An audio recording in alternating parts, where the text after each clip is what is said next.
I'd like to welcome to the third in our regular series of In Discussion interviews with leading actors who are appearing here at the Donmar. We started off last year with Dominic West and Alfred Molina, and tonight I'm delighted to welcome Helen McCrory, who's about to appear in the late middle classes here.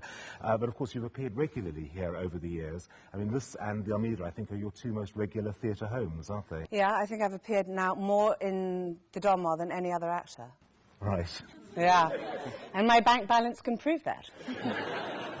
But it's been a little while since you were last here, hasn't it? I mean, you were the last thing I did was Old Times with Roger Michelle here. Yeah.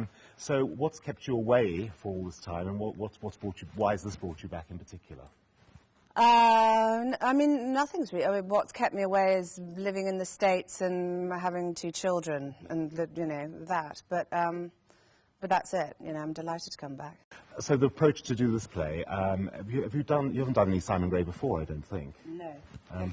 What particularly attracted you about this play? Well, I didn't know. I mean, I don't know about the audience. I mean, I didn't know a lot about Simon Gray at all. I sort of knew who he was, but I'd never seen it performed. And I just heard this kind of, well, he wrote about a sort of a class of people that people then no longer became interested in because it was much more fashionable in the 80s and 90s to talk about, the working class and what was happening in Britain through their eyes. And this play was sent to me. I very much wanted to work with David Laveau, who directed The Real Thing here, the other production, like 10 years ago with Steve Delane and Jenny Ely and everyone.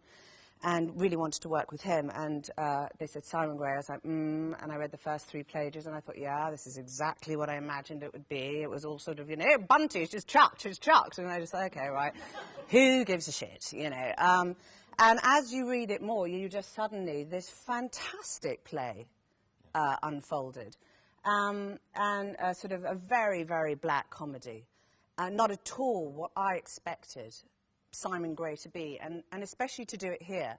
I think, if I'd be, to do it somewhere maybe like at the West End with a certain different casting, you'd think, again, in a way, you're sort of playing into that people expecting a kind of a Ratican, sign of the times, 1950s kind of piece.